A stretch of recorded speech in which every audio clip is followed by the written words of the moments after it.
tell you which is which, right? You don't need me to tell you who is who and which is which. So, coming up on the show today and in the next segment, I am going to ask you, how did we get here? What's happened to football in the Palmetto State?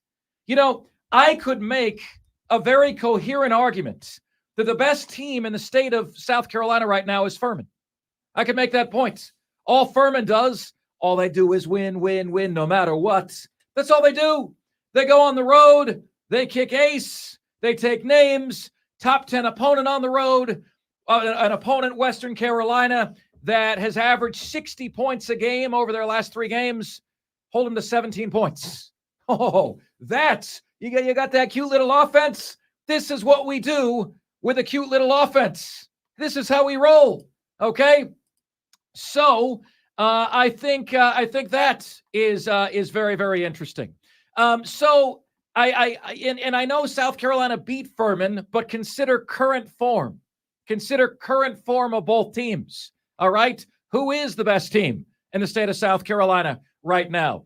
Also on the show today, we've got a little catch up with Jim Szoke on the Carolina Panthers. We've got Chris Phillips on the Gamecocks Malfunction Junction. Coming up at 4:40 p.m., Cole Bryson recaps the high school football weekend with us at 5:20 p.m. Along the way on the show today, everyone tells me there isn't a single dominant team this year in college football. I'm pulling the BS meter on that. The Philadelphia Eagles tush push, outlawed, legalized. I've got a strong opinion on that. You'll hear it coming up at 4 o'clock on the show today as well. And at 5:40, Diesel and I will give you our playoff 4, the 4 teams who ultimately will make the college football playoff. And do not forget the top 5 at 5 coming your way at 5 p.m. this afternoon. Great to have you with us. Know you guys have a ton of choices out there. Here's how you can take part in the show. You can give us a ring at 844-FAN-PHONE. That's 844-FANFONE. That's 844-326-3663. And the MadWorldAttractions.com text line is there for you at 71307. Just start your text with the word fan, and away you go on the show. My friends, this was a very dark day for the Palmetto State. And, I was kind of thinking about how I wanted to address this, approach this when it came to Monday morning, okay? I've got some numbers, I've got some stats in the next segment that you're going to have to be sitting down to hear, all right? Make sure you're not wearing socks, because if you are, they're going to be blown off. That's coming up in the very, very next segment. Diesel, I took it on the kisser, because last week I said, I said to Josh Pate, I said, look, buddy, I love you, but I don't think I've ever disagreed with you more than you saying Clemson's not going to go to Miami and win when Miami craps the bed against Georgia Tech, loses a game they had no business of losing. When Miami gets bludgeoned and beaten up and bloodied at North Carolina the week before, and Clemson is just sitting there chilling.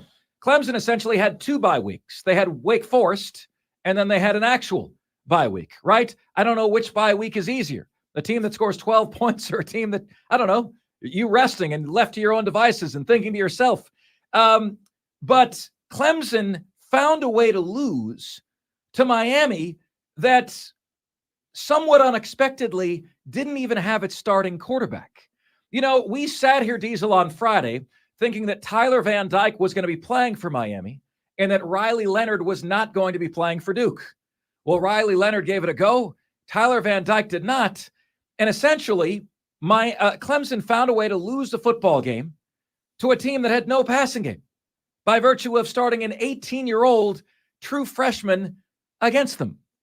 That is unbelievable. How do you go from almost beating 42-year-old Jordan Travis at quarterback from Florida State? How do you go from almost beating him to losing to an 18-year-old with peach fuzz on his cheeks? How does that happen? Yeah, bad teams that are talented, you can have talent and still be a bad football team, right?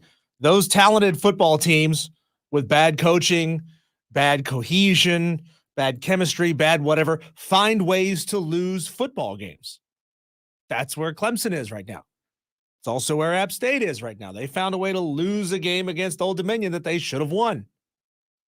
It sucks. It's so frustrating as a fan to know that you've got talent. At least with Clemson, you can look at the star ratings of these players and say, oh, this guy's a 5-star. This guy's a 4-star. This guy's a 5-star. We should have more talent than the other team. Why are we not easily beating that team? That's cohesion. That's coaching. That's something's wrong inside that locker room. Well, there's a lot wrong when it comes to Clemson, and we're going to examine all of the whys as we get to the show today. But as far as this game goes, okay, the game goes into overtime, folks, and it's tied 17-all. Okay, Clemson wins that game 24-10. If not for the 14-point swing of, yet again, it felt like Duke all over again, of Will Shipley, never call him Christian McCaffrey, okay, of Will Shipley fumbling right on the goal line. And then the next play, Miami taking it to the house, although they fumble at the goal line.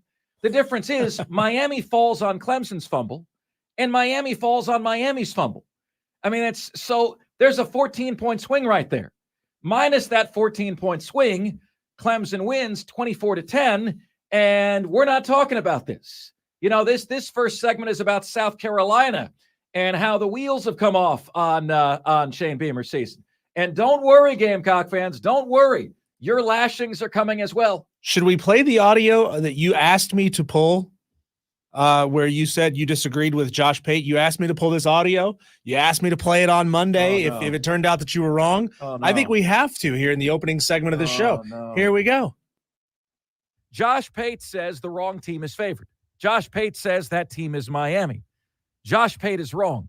And Diesel, I invite you to timestamp this at 3:05:21. And if I am wrong, play it on Monday. No. We should play that multiple times today. I have a feeling it's going to play multiple times today, whether I want it to or not. Diesel, look, very, very close game. But there's no excuses. And the reason why we're not like, man, that's so unfortunate, is because that's all we've heard from Clemson the entire year, is how they're almost this and they're not quite that, and we should be here and we're not quite there. Oh, the worst is we're 4 plays away from being undefeated this year. Well, you're not. You have 4 not Clemson. I'm talking about my own team now.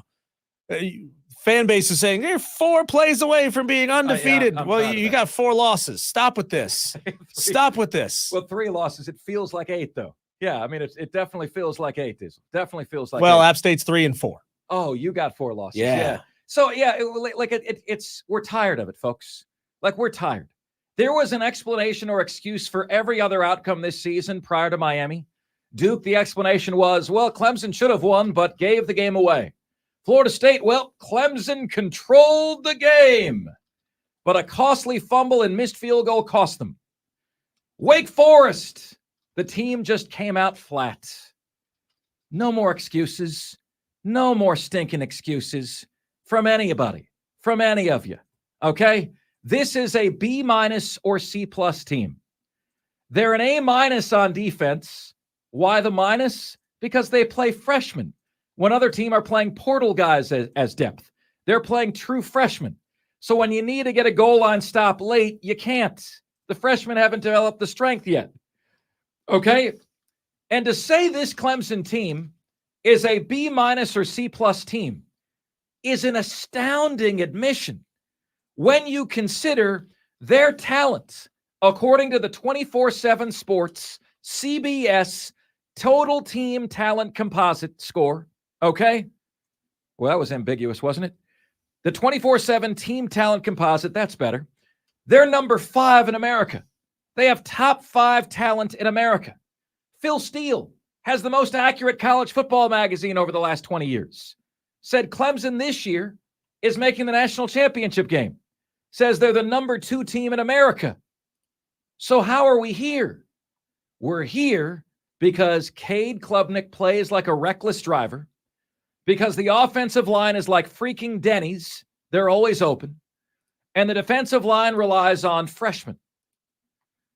Clemson now misses the college football playoff for the 3rd straight season. They also miss out on achieving anything else worthwhile this year. I suppose they technically could still win 10 games. I mean, like each time Clemson loses, right, Dabo's got a new carrot, right? And it's getting old to Clemson fans. You lose one game you shouldn't have lost to Duke. Hey, everything's still in front of us. You lose 2 games to Florida State. Well, we can still win 10 games, and you never know what can happen. Technically speaking, Clemson could still win 10 games. But on a 4-3 team, do you really see them going 6-0 the rest of the way? Notre Dame's on the schedule. North Carolina's on the schedule. Don't act like you're above South Carolina either. They're on the schedule. Your bowl game is on the schedule, if there is a bowl game. Folks, Dabo simply must choose. He must make a choice right now because the natives are beyond restless here. Beyond restless. He must choose to either do whatever you have to do to win, to make the deals necessary with the devil to win today, or fade evermore into irrelevance. Dabo, the choice is yours. Do you guys realize that Clemson would already be eliminated from a 12-team college football playoff this year? They'd already be out. They'd already be out. Okay? Dabo needs to have a come-to-Jesus meeting with himself. All right? And he's got to look in the mirror and realize that the way you win in 2013 is not the way you win in 2023. And he's determined to show everybody he can still do it. Look in the mirror, Dabo. Realize the change that is taking place in the college football landscape that you have stubbornly neglected directly coincides with your fall. Let me say that again for the people in the back. Dabo needs to look in the mirror and realize the changes to college football that he is neglecting have directly coincided with his fall. And if he doesn't wake up to that fact, Clemson's going to be worse than 4-3. They could be, gasp, 2-5. There's another team in this area that woke up with that record on Sunday morning. Anybody? Bueller? Fry? Anybody know who that might be? Could be worse, right? Could be worse. All right, my friends. So those are the jumping off points. Gamecock fans, you're not getting out of this scot-free. Don't worry, you're not getting out of this scot-free. You know, but to all the Gamecock fans who are like, Mark, all you do is badmouth us and kiss Clemson's backside. Are you listening right now? Are you listening right now? At all? Are you listening? Who's taking it on the kisser right now? Come on, man. Come on. I will float one positivity to Clemson and its fans, and I'll do so next. You're listening to the most interactive sports talk show anywhere. It's Offsides. Mark Ryan.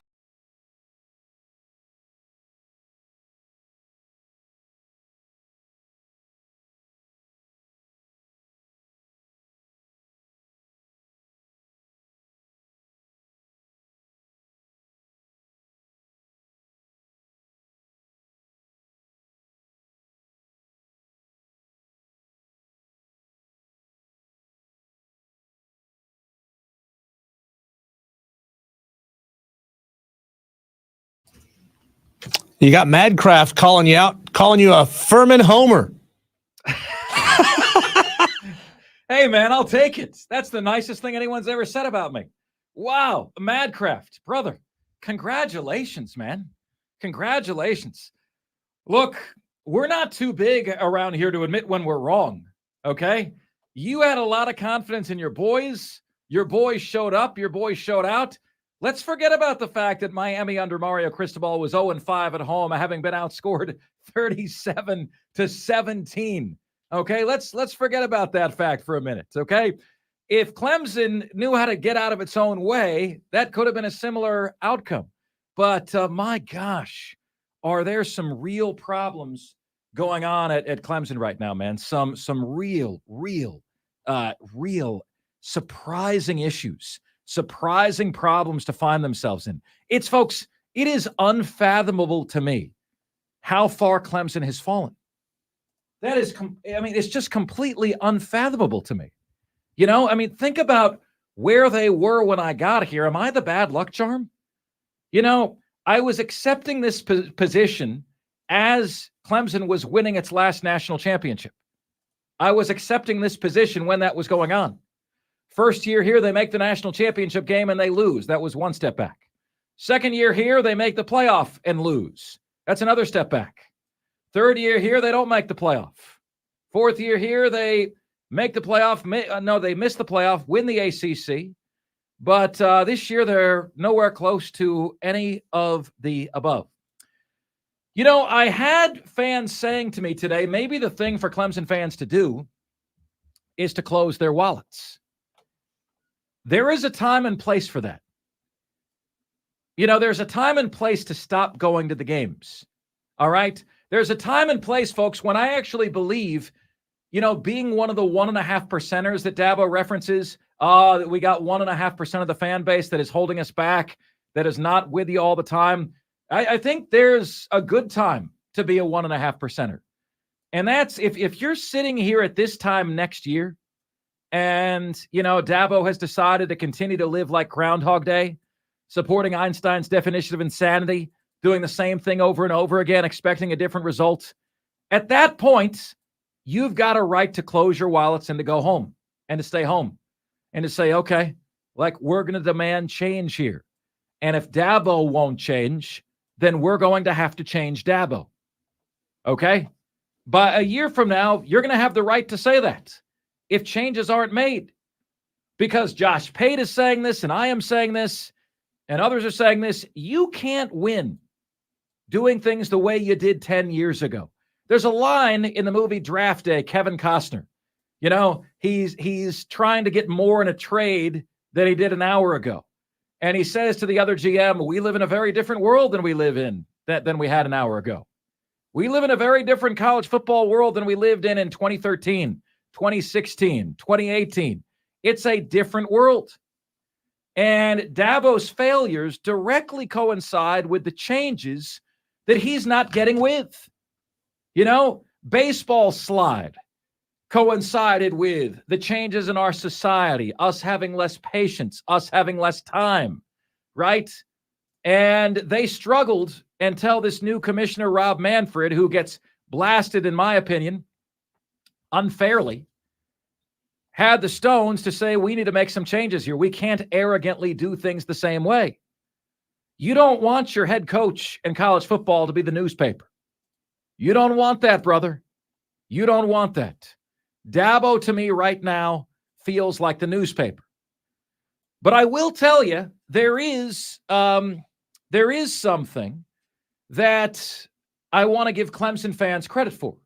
Okay? There is, and it's very clear, and it's very evident, and it's very obvious. And it is this. All right? My timeline, Saturday night, Sunday, Monday, on social media. You know, I invite you guys to get on social media because it's how we continue the show when we're not on the air here, okay? But my timeline on Twitter or X, our timeline at the Fan Upstate, my timeline at Mark Ryan on Air, that's at MARC Ryan on Air, it's filled with Clemson fans saying some version of, what the hell was that dumpster fire? The hell was that? Right? South Carolina loses. Gamecock fans want to fight. They want to fight you. They want to fight them. They want to fight everybody. Clemson loses, and they're like, we sucked. You'll never get Gamecock fans to say that. They're angry. They're belligerent. They put up their fists. You know, they're making threats. That's what happens when South Carolina loses. Like, everything is personal. Clemson loses, and it's just like Clemson is bringing the insults on themselves. And I respect that. You know, you guys, Clemson fans, have the accountability to say, we sucked. We sucked. The hell was that dumpster fire? Like, that was all over my timeline. Those people aren't looking to fight with you. They're looking to understand how they've fallen so far. Okay? South Carolina fans want to fight everybody. There's no accountability. It's always, yeah, but Clemson lost 2, and yeah, but Mark Ryan, you're fat. It's funny. Like, nobody that I know thinks I'm fat. South Carolina fans, they have nothing else to say. So, like, profiles that don't have a name and don't have a picture call me fat. Okay, cool, man. But they got Bible verses in their descriptions too. Yeah. I mean, evidently that's what is with that? Yeah. That's not to say that everybody who puts a Bible verse in their Twitter bio is a bad person. Most of you are good people. But what is it with so many people who say the most repugnant things having Bible verses in their Twitter bios? They're fake. Fraud. They're fake people. Phony. And they hide behind that. They think that Bible verse makes them good, makes them sound, makes them whole. You know, I'm telling you, you're not fooling anybody at all. Let's get to some audio here. This first clip comes from Cade Klubnik. And Cade Klubnik here, I think, kind of makes a fool of himself, if I'm honest with you. Now, do you guys realize there's a lot to complain about? All right. Number one, Dabo did the whole 3rd and 13 draw play again, quarterback draw play on 3rd and 13. That's a brain dead call. Number two, why the hell would anyone ever be in shotgun, Diesel, on 4th and 1 at the 1 yard line? Why would you ever? Do you see in the NFL, Philadelphia's got an unstoppable play. It's the tush push with Jalen Hurts. Every time 3rd and 2, they're guaranteed to get it. Okay? 3rd and 2, they're guaranteed to get the first down. Even if they don't get it on 3rd down, they're getting it on 4th down. The play gets 2 or 3 yards every single time. Why? Like, okay. Because I'm not going to say that I'm a more brilliant offensive mind than Garrett Riley or Dabo Swinney. I've forgotten more, like they've forgotten more football than I'll ever know. But can you explain to me how a shotgun snap from inside the 1 yard line is a better plan than Phil Maffa under center, and Phil Maffa taking the snap under center, and Phil Maffa going into the end zone with Jake Brittingstool and Will Shipley pushing him from behind? How is a shotgun snap all the way out to the 5 yard line better than that idea? How is that? Like, you snap the ball to Phil Maffa under center. Who's stopping that guy with Brittingstool and Shipley pushing him from getting a yard? Dabo did this same crap at Florida State in 2014. I was watching that game.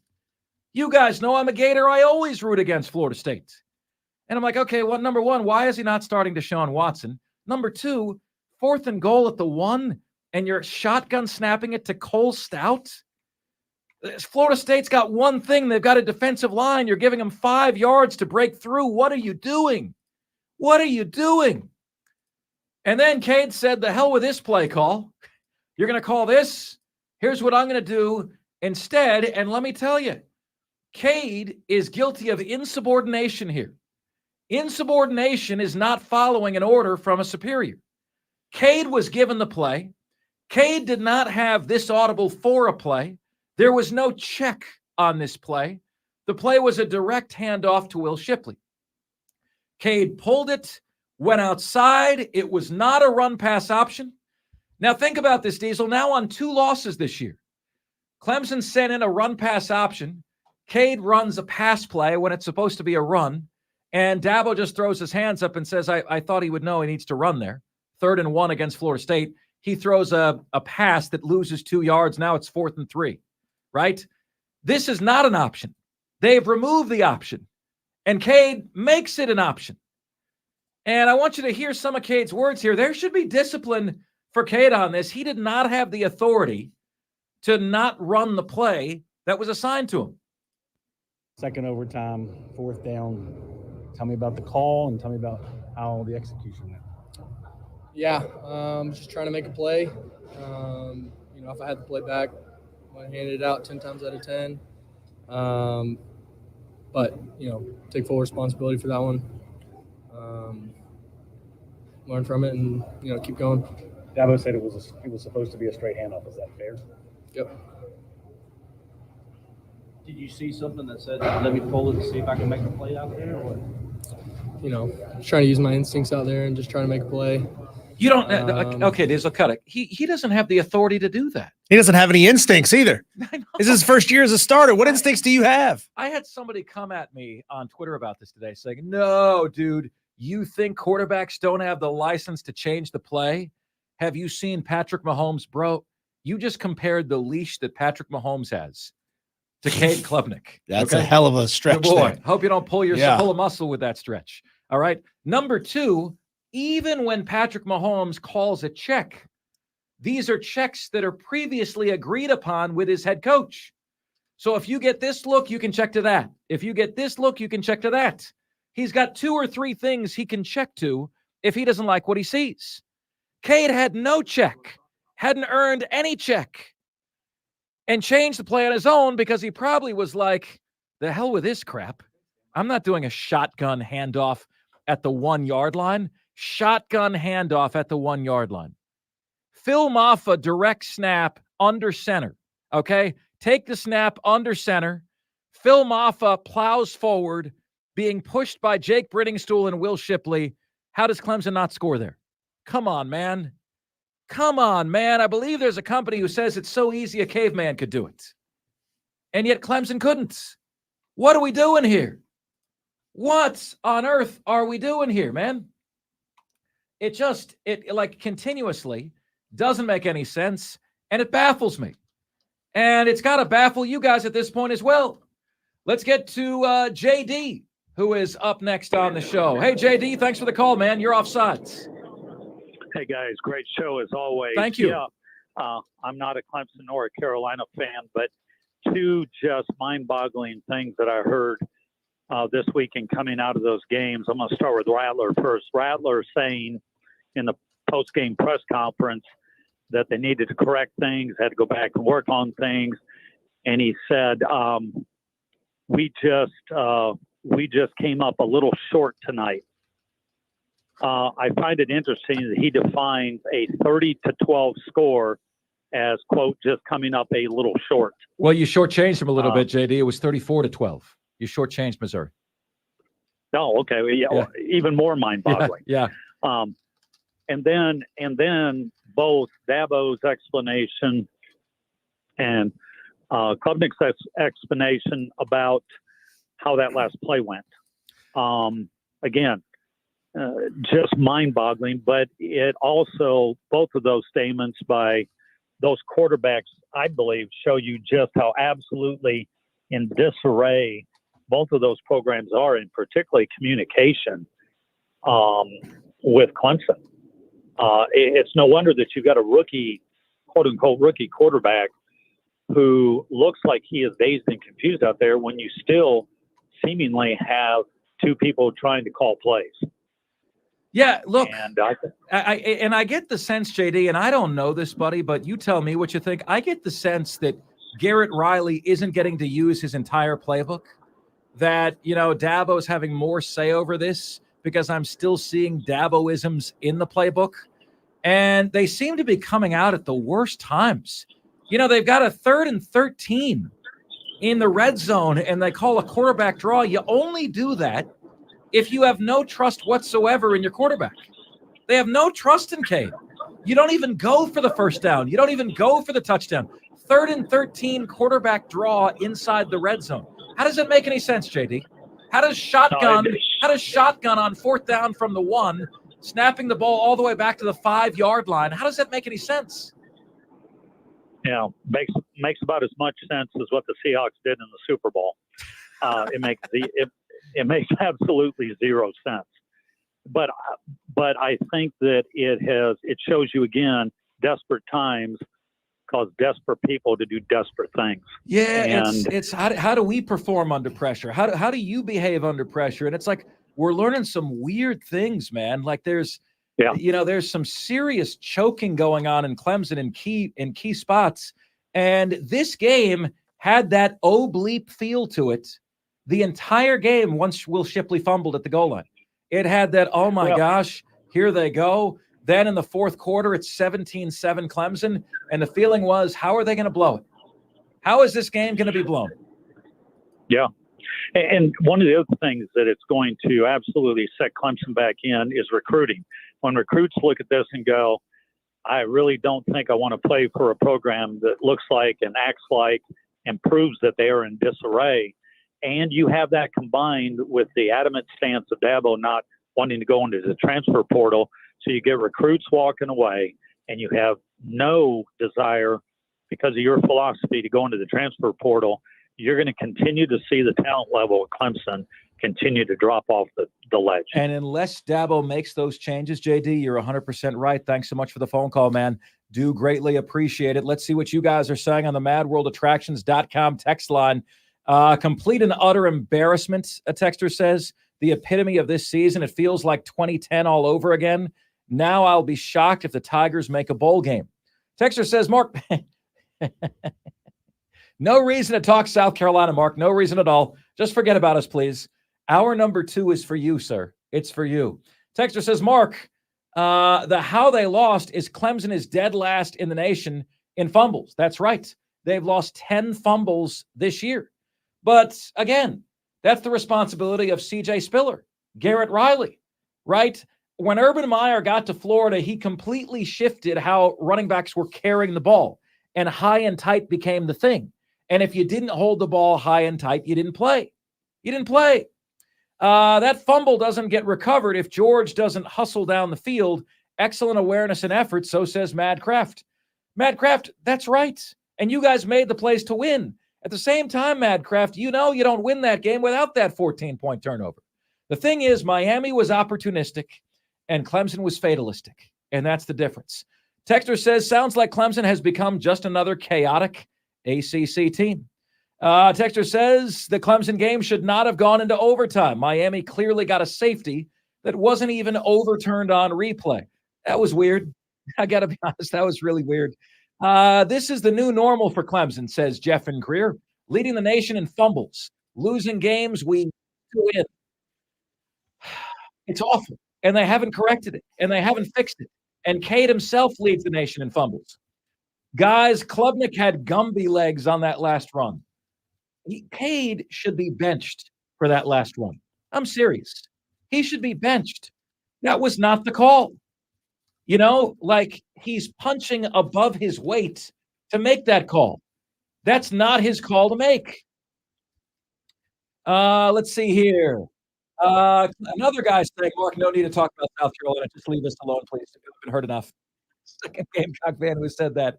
Oh, guys, you guys are the best. You cracked me up. I texted Will Pelagic, ladies and gentlemen, on Saturday evening, and I said, Eli Drinkwitz can still go to hell, but congratulations on the win. What did he say? He said, what did he say this morning? He said, he sent me, he asked me this. He said, love you. Oh, that's great. That's great. He said, sometimes it's better to have loved and lost than never to have loved at all. I asked, is that Gandhi, or did you read that on a popsicle stick? Clemson lost to a backup, a texter says, and got every call like they were the home team. Pass interference on 3rd and 29. And for the love of God, that was a safety on Klubnik. Texter says, since Rob skipped out in the NFL, I need you to answer this question. How about them Ravens? We are getting that ring this year. Premature smaculation, texter. It was one game. However, I watched that game live at the Goat Bar and Grill in downtown Greenville yesterday. We met up with some Ravens fans, and we watched the game. That was about as impressive gets. Jeff from Greer says the absence of XT, Xavier Thomas, was detrimental. I was reading that there was something involved with extortion and Xavier Thomas. Xavier Thomas sounded like almost the victim of extortion. His absence was absolutely felt. Texter says even the Clemson Homer alumni ACC network crew knew that was a safety in the second on Klubnik. Not even the refs could save Klubnik from going rogue. Dabo finally had to throw him under the bus in his post-game press. Cade is the rogue quarterback, Diesel. He is reckless, brother. Yeah, and we have that audio of Dabo throwing Cade. He didn't throw Cade under the bus. He was just realistic about what was called. Here's Dabo. Maybe. No, it was a handoff. 100%. and we didn't hand it off. Just pulled it. I got no answer. I mean, just trying to do too much. And so no RPO it's a give, and we just didn't do it. Not what I want to hear. I want to hear there's going to be consequences for that. He received a directive. Diesel, how does that work in the military? You receive a directive, you don't follow the directive. No, you gave me this order. I think I'm going to do this one instead. What did I tell you to do? Yeah. Wow. Senior quarterbacks have the right to make that call. Wow. First-year starters don't. All right, guys, we've got Jim Szoke coming your way next on the Carolina Panthers. I hope there's a trade in the offing with the Carolina Panthers. That's next here on Offsides.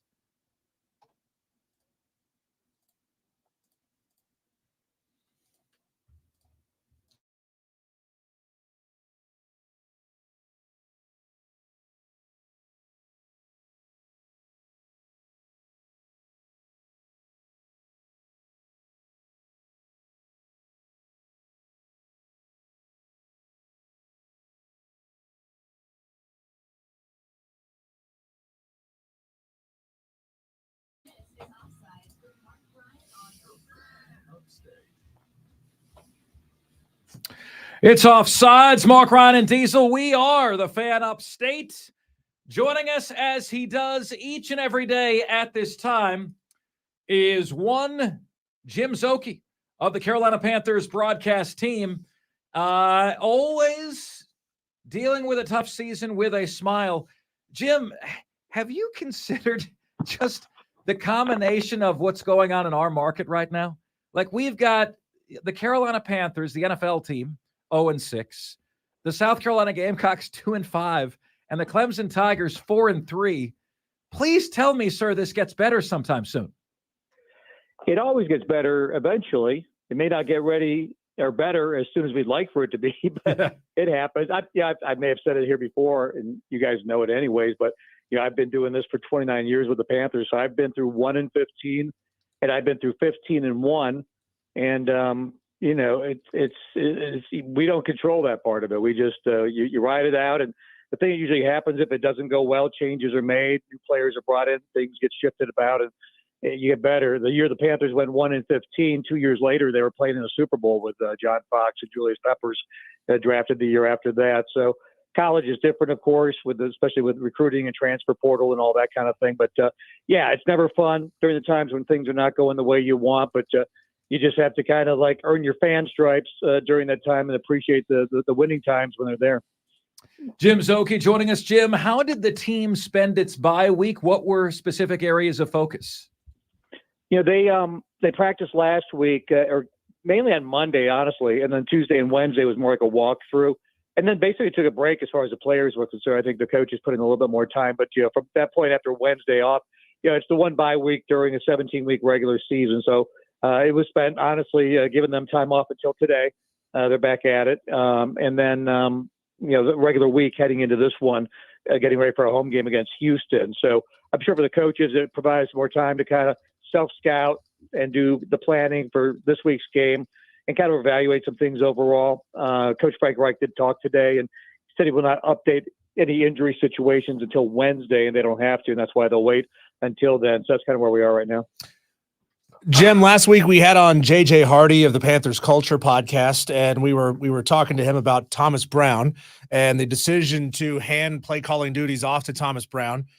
He predicted aggression in this Carolina Panthers offense, more aggression, more aggressiveness than we've seen to this point. Would you echo his sentiments? And if you can give us a little more detail on what you expect to see out of a Thomas Brown-led offense. I think, in general, that's going to be the way it goes. And I think it's been building that way. I think we saw a little bit more of that in Miami. And honestly, I feel like in many ways, Bryce Young in each of his 5 games that he's played in has looked a little bit sharper in each one of those, a little more confident in each one of those. In the Miami game, he had 3 touchdown passes. So I think we see some of that. And to clarify, too, Thomas Brown will be the lead play caller, obviously, but it still continues to be a collaboration of head coach Frank Reich and Josh McCown, the quarterback's coach, during the week. But, somebody's got to be that guy in game that makes the play decisions and so forth. But, they do things that they practice all week. So it's not 100%. all one person. It's just, the shift is now clearly, Thomas Brown will be the play caller with Frank Reich having collaboration in it. And it was the reverse of that prior to that. So I don't expect, some full on 180 reverse of something they were doing before being completely different. I think they all share similar sentiments about the general direction of where they can work with the players that they have. And honestly, the things they practiced up to this point in the season are, the main things they'll continue to do as they unveil the playbook a little bit more each week.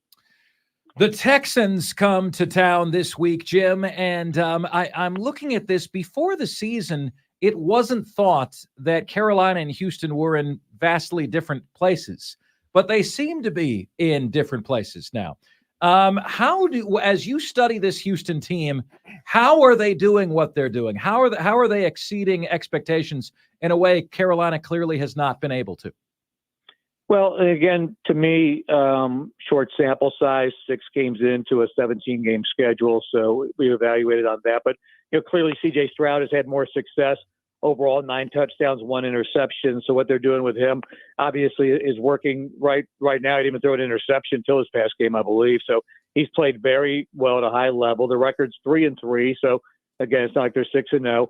But they've got a couple good backs. Last week it was Devin Singletary more than Dameon Pierce heading into their last game before the bye week, and some good young receivers who may not be brand name around everybody's household, but Nico Collins is excellent, and Tank Dell. They've got obviously a new head coach this year too, and a new aggressive attitude, I think, overall in terms of their approach of things there. So it's a young, exciting team. Honestly, I mean, what they're building with there is kind of what you want. You want a young core group of players coming up together at the same time, and I think they're in a good position right now with what they've done through this part of the season. Jim, who do you see out there on trades, possible trades that you think the Carolina Panthers could go out and get and would make an impact for this team? Yeah, I think, we can only talk positionally. It's hard to know like individual players, but I think, what they'd like to do is, I don't think you're just going to go find like a number one receiver out there just waiting for the Panthers to come steal them from another team. So I would think they'd like to add something else to the receiver room. And we will not know again until Wednesday about Laviska Shenault, but if he's out for a while, you certainly need, physically you need somebody else to add in there. Terrace Marshall has been given the opportunity to seek a trade. He was talked to in the locker room today and said he's fully focused on preparing for this game. And again, something may or may not happen with him moving. So there may be a need again very soon for something more at the wide receiver position. And I think, they always look at something like interior line. Obviously, Austin Corbett is very close to coming back, might be this week at guard. I think, that depth at the interior offensive guard position in particular wouldn't surprise me if they made, some kind of move. And these are, again, not going to be big, splashy brand name moves necessarily, but just things to shore up spots on the roster where they need to get a little more depth. And I think they're going to get these guys back in the secondary over the next couple of weeks, maybe as soon as this week. But there was talk about, is Dante Jackson someone they might trade? They still have 8 days to make a decision on any kind of a trade like that. So we'll see if they do any kind of maneuvering as far as adding to the secondary room at some point here in the next week. Could you assign a letter grade, Jim, for the performance you've seen of Bryce Young so far? I mean, it's like Diesel and I talk about this. He's harder on Bryce than I am. I don't know how you can evaluate him with what you've seen and with what he has or does not have at his disposal. But if someone said, hey, grade Bryce Young's play thus far, what would you say? I would just looking at him say he's right on track to what I would expect a rookie high first round pick to be through 5 games. I think he's been okay. I don't think he's been great. I think he's gotten to the point where he had some good moments. I wouldn't say that he's even said that he's had a entirely good game. He's had a nice first quarter, very nice first quarter, I would say, in Miami, an excellent first quarter there. But as far as entire games, probably something in the B range, not an A, and sometimes a C. But I mean, he's being graded as he learns. I mean, these are his first 5 NFL regular season games of his life, and I think they're trying to win while he's learning. And I don't think he's been the big issue as to why they're not winning to this point. I think in a lot of ways he's done the things that are expected. I would say this: there are times where he's handicapped, and the offense has been handicapped because of what's going on with the offensive line. The Minnesota game's a great example. People got bored with these wide receiver screens and quick passes. And then in the second half of that game, after not being sacked at all in the first half, he was sacked 5 times as they tried to do more deeper developing pass routes. So there's only so much you can put in the vacuum in a team sport and say, this is what he looks like. So to me, I think he's, as would be expected through 5 games, and that if he had support of offensive line and a little bit more pizzazz in the skill position, say if he had Christian McCaffrey, DJ Moore, we'd probably be having a little bit of a different conversation right now. Agree wholeheartedly. Jim Szoke, color analyst on the Carolina Panthers network and also the East Carolina play-by-play voice. Always great catching up with you, Jim. Have an awesome week, man. All right. Thanks, Mark. You got it. Take care. Jim Szoke of the Carolina Panthers on Twitter at the same name, JIMSZOKE is where you can follow him. Invite you to do so. Funny dude. Really funny dude. I wish the jokes that were made right now were not at the Carolina Panthers' expense. Only winless team in the NFL and not even really close to getting a win. Like they've had one game, Diesel, where they were within 3 points. That was the Saints game. Okay. These are the point differentials in the other games: 14-10, 8, 18-21. It's getting close. It's getting further away. It really is. All right. The most disturbing thing I saw from the Gamecocks on Saturday wasn't even really something on the field. We'll tackle that next here on Offsides, the Fan Upstate.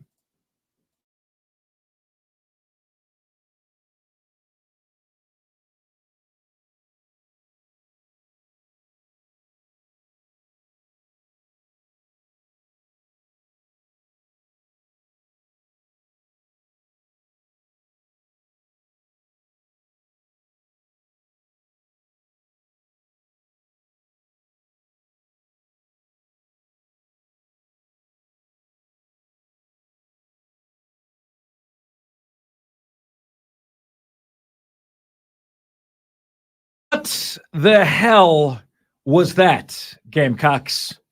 What the hell was that? I had a concern. Never say I don't have a concern for my fellow man, for my fellow Americans. I was deeply concerned for Beamer's other foot at halftime of that game on Saturday, Diesel. Had a very deep concern. The Gamecocks went to halftime trailing 24-3. And has anyone ever been in two walking boots at the same time? I was screaming from the top of a mountain, remove all Gatorade bottles, tables, chairs, effective immediately. This man does not have control of his emotions. Terrified for him. Thankfully, by the grace of all that is good and holy, we are told that Shane Beamer still only has one walking boot on. Folks, the spread of Missouri, South Carolina was 1 touchdown. 1 touchdown. Okay? That was supposed to be a very competitive game. That was varsity against JV. I had a hunch it was. Diesel, I said to you all last week, man, I said, how is this game projected to be so close? Like, I don't get it. What am I missing here? What am I missing? And every once in a while, Las Vegas knows something you don't know. And every once in a while, you're right. So, guys, full confessional. I bet on Missouri this weekend. I also bet on Clemson. That was my one college football loss. Okay? I went 5-1 in college football games, 2-2 in the NFL. But I bet on Missouri -7. And I said, at Missouri, this is at Missouri. South Carolina's lost 17 of their last 19 SEC road games. Okay, this is the best Missouri has been. South Carolina's injury list looks as deep as your grocery store receipt from Ingles. All right, I mean it's that long. This when I started thinking about it, I'm like, this game's not going to be close, and it wasn't. But Las Vegas said it was going to be close. Chris Phillips, who joins us in half an hour, had South Carolina winning this game. And I've got to ask you guys this question. Have the Gamecocks quit on this season at this point? Because that, to me, was the most disturbing thing that I saw. Was just there was a resigned, oh, well, this sucks. We'd rather be in the other Columbia. There was very much that vibe going on here, like they didn't want to be there. They wanted to be anywhere but there. That effort, or lack thereof, was something else. And it's year 3 for Shane Beamer. Year 4 for Eli Drinkwitz. All right? Again, year 3 for Beamer. Year 4 for Eli Drinkwitz. Objectively speaking, who's doing a better job building a program? Anyone? Bueller? Fry? Who's doing a better job? Hit us on the Mad World Attractions text line, 71307. Just start your text with the word fan, and away you go. That's a somewhat rhetorical question, meaning you don't have to answer it because it's obvious, right? It's obvious who's doing a better job building a program. Madcraft says Shane Beamer might be dumb enough to kick something with the same broken foot. Texter says same Beamer is a special teams coach, and his staff consists of toys from the land of misfits. Oh, you pulled my Island of Misfit Toys quote. I love that, Texter. Good usage. Now Mongo says the team hasn't quit. They're just that injured. They're just that injured. That was buffoonery. That was complete and total buffoonery. Well, that's what that take was, Mongo. Oh. That's what that take was. Yeah, they're just injured. Yeah, no one else has that, Mongo. Yeah, no. What do you expect, Texter says, from a special teams assistant coach whose staff is made from Island of Misfit Toys? Mark and Diesel, after this football season, I'm confident you can add crisis counselors to your resume. We got a clip on that. You know, Texter wanted to know, have we addressed Dabo's postgame? Texter, that looks like it's coming up in the 5:20 segment today. So stay tuned. Okay, stay tuned. We got a couple segments on the Gamecocks here. We got Chris Phillips. We got the top 5 at 5, and then we got that. Okay. The Gamecocks are in the bleeper, but my Ravens are going to get another ring. Got to find my silver lining, so says Mongo. Mongo, bongo. Dabo will make necessary adjustments in the office. He's not going to say what everybody wants to hear right now. That's not how he operates. He might be down, but he ain't out. It won't be an overnight fix, but he will return us to where we once were. Clemson fans, calm down. I don't dispute that. Texter, but he's going to have to get with the program of the modern-day college football era in order to do that. That's not going to be a possibility if he stays doing what he is. All right? Folks, the Gamecocks were never in the game on Saturday. Never in the game. And they were just a one-score underdog. In 33 games at South Carolina, Shane Beamer is now 17 wins and 16 losses. When is this nightmare going to end? Will Muschamp was 19 and 14. No, we're not the little brother. We're not. Okay. A couple of losses ago, we announced that the honeymoon was over. They got to get that guy out. They got to get him out. Now we wonder if some of the goodwill, folks, is wearing off. Boom, out of here. In Columbia. We wonder if some of that fits beautifully, Diesel. Our fans suck. That just fits so beautifully. This one didn't fit. I just wanted to play it. Our fans suck. So my question is, guys, is Shane Beamer still your guy? Is he still your dude? If you're a Gamecock fan, just shoot straight with me. Because what I'm seeing a lot of, Diesel, is, oh, we suck. Well, that doesn't explain anything. That can't carry a segment. We suck can't carry a segment. Like, you guys thought you were on the up and up. Even Las Vegas had an over-under win total for you of 6.5 wins. They had that over-under win total knowing your starting left tackle was out for the year. 6.5 wins. Okay? I mean, that was known. We were aware of that. All right? So what's the explanation? What's the excuse here? All right? Is he still your guy? Now, look, this was a contest where many folks thought that they'd get the Gamecocks' best shot. And it was a total no-show at all. The wheels have officially fallen off in Columbia for the season. And in my opinion, given that showing, Shane Beamer's seat is now warm for the very first time. We said entering the season he was under pressure. Not the hot seat, but he was under pressure. Why? Because Will Muschamp produced a 9-4 season. Shane Beamer produced an 8-5 season. But Will Muschamp couldn't sustain that. Beamer was under pressure to show he could. Mission impossible. Mission failed. I think Beamer's insistence on meeting the blue chip ratio, you guys remember what that is? More than half of your recruits have to be 4 and 5 stars. Those are the teams that win the national championship. Beamer very clearly cares about that. He recruits based on that. It's resulting in a lack of depth on the Gamecocks, right? A lack of depth that can't overcome injury. Recruit and develop, Shane, 3-star players who can contribute. Because I can't name many Power 5 teams that have more glaring holes than the Gamecocks do. Exhibit A, the best running back is directly out of Division II. Okay? Like, should that happen in the Power 5? The best running back you have is from Division II. Say it out loud. How bad does that sound? Stop following the blue chip ratio. Start building depth. You need it badly. All right? This 2-5 record is unacceptable on all counts. And I want you guys to be aware of something, Gamecocks.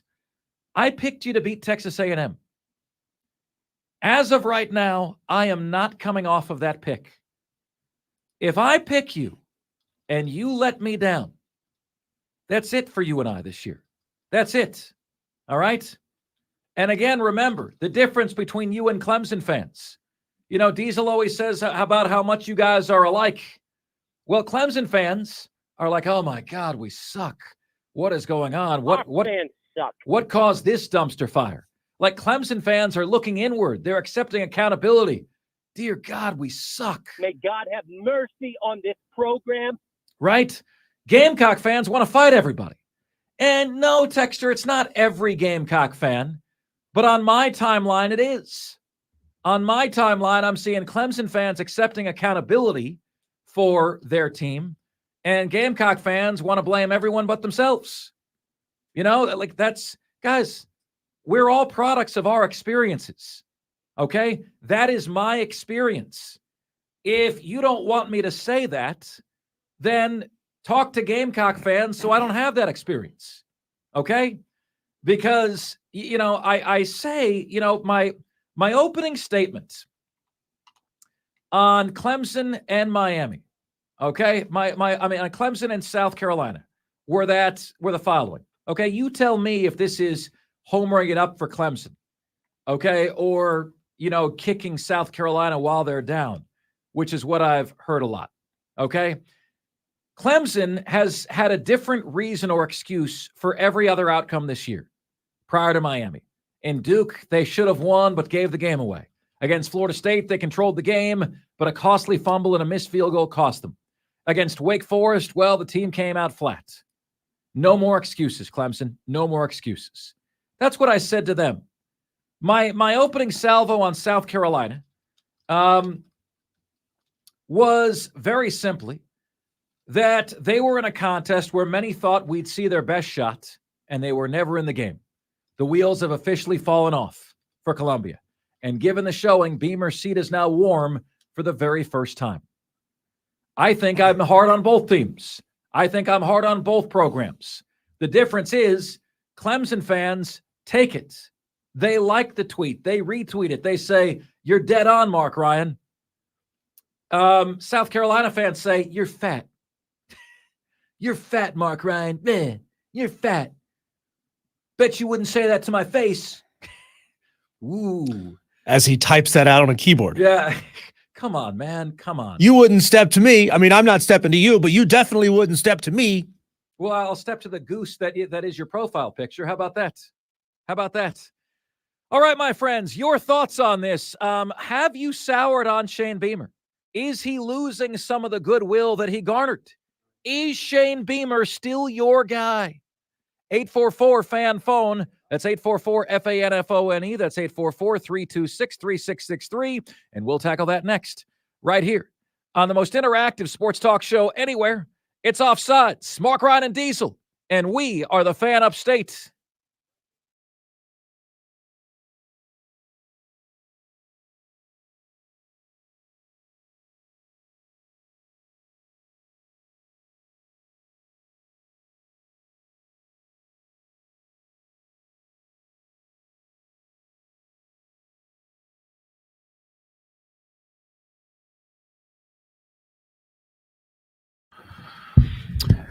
No, it's not all of you Gamecock fans. It's not all of you. But on my timeline, it's a majority of Gamecock fans that I'm interacting with. Our fans suck. That's Crazy Ralph. By the way, Diesel, I'm not sure if you saw this. Crazy Ralph has a Twitter account. Followed us on the Fan Upstate. Followed me. Crazy Ralph is out there, man. That's good. Just, it should be harder for Clemson to lose than Gamecocks. You guys are used to losing. Clemson is not. Okay? Yet Clemson fans are the ones that are accepting accountability for the loss. Oh, my God, what a dumpster fire. I mean, that's objectivity, right? Gamecock fans are waiting for you to say something bad about their team. Then they jump all over you with personal insults. Clemson fans, calm down. And again, that's not all of you. It's not all of you, but it's largely been my experience on social media. Let's get to Jordan and Greer, who is up next. Hey, Jordan, thanks for the call, pal. You're Offsides. Hey, Mark. Hey, Diesel. How y'all doing today, guys? I'm doing well, man. Well, hopefully a little bit better than you. Well, us Gamecocks fans, man, we can be a very touchy bunch. But I'll tell you what, Mark, we have got to hold our coach, and not just Shane Beamer, but our position coaches accountable as well. And this defense has been atrocious for the last 3 or 4 years. We have what you call an opportunistic defense the last couple of years, which means we get turnovers. Where have those turnovers been for that defense? They have not been there, Mark.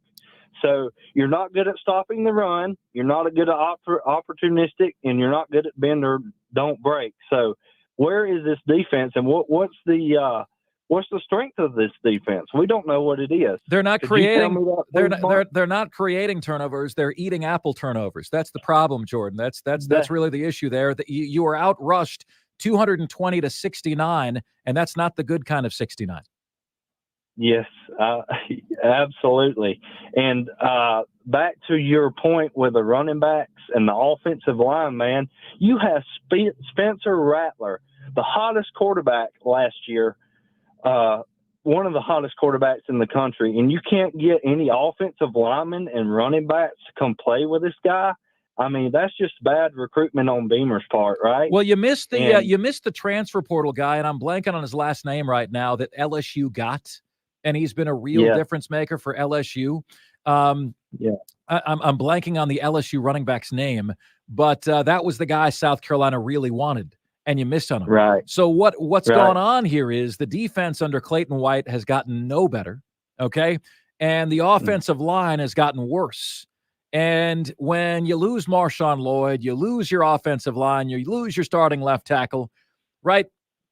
You almost wonder if Beamer's biggest fault was overestimating the roster that he had.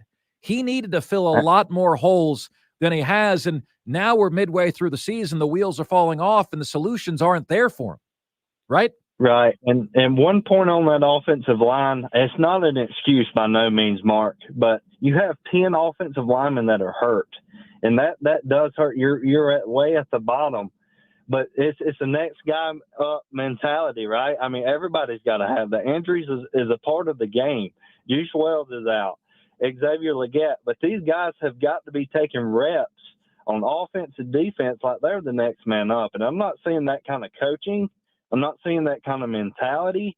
And he's got to be coaching his butt off, man. And I'm just not seeing that. Yeah, no, I'm not seeing it either, Jordan. Thanks so much for the phone call. I do really appreciate it, Jordan. Thanks for ringing us up. Thanks for showing me that there are reasonably minded Gamecock fans out there. You know, folks, I know that to be true. I know that 90% of you Gamecock fans are good, wholesome people.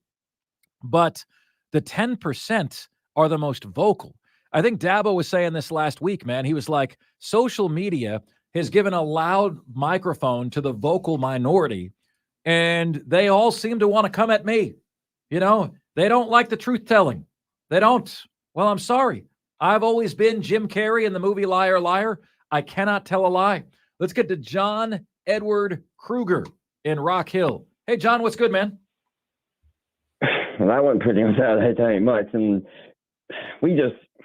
Mark Diesel, look, I'm not laughing because it's funny. It's not. It's just we got a hashtag. We did. And it's just, let me tell you all this real quick, and then I'll, because I know you got Chris coming on here in a little bit, but look, I think he got the halftime on Saturday. And I am a Gamecock through and through, but it's just, we got the halftime on that game on Saturday. And I'm like, look, I'm not going to sit here and suffer through this today. I'm not.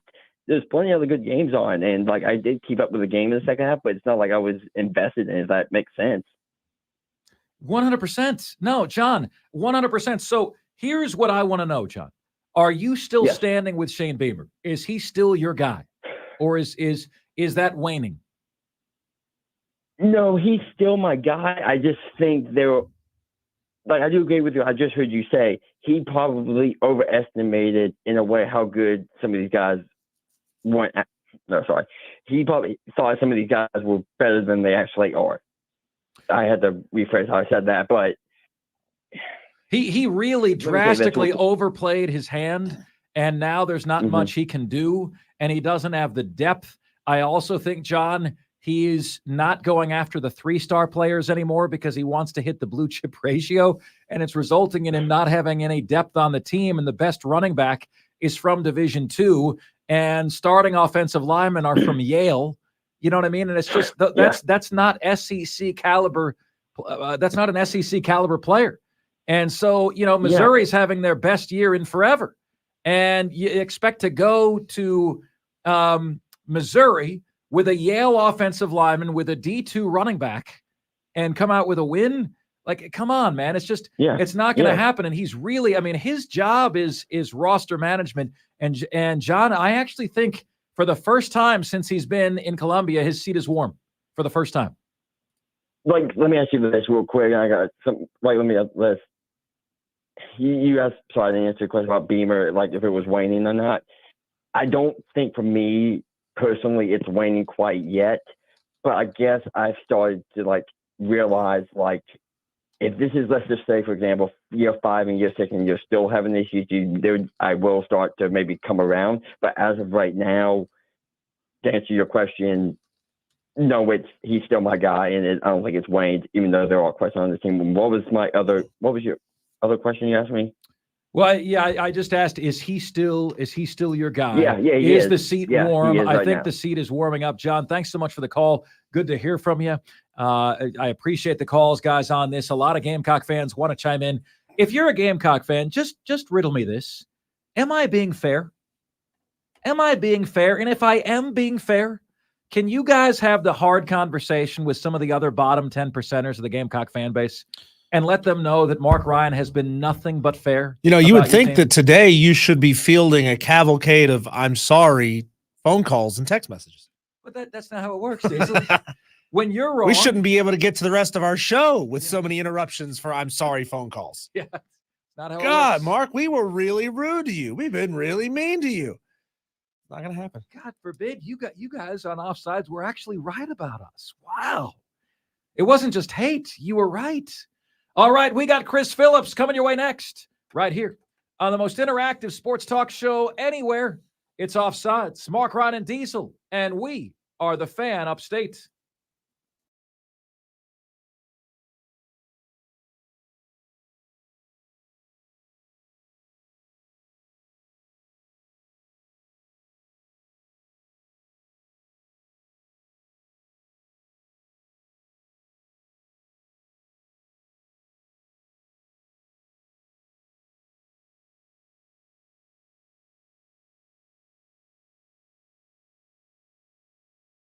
It's Offsides. Mark, Ryan, and Diesel. We are the Fan Upstate, joined right now by Chris Phillips.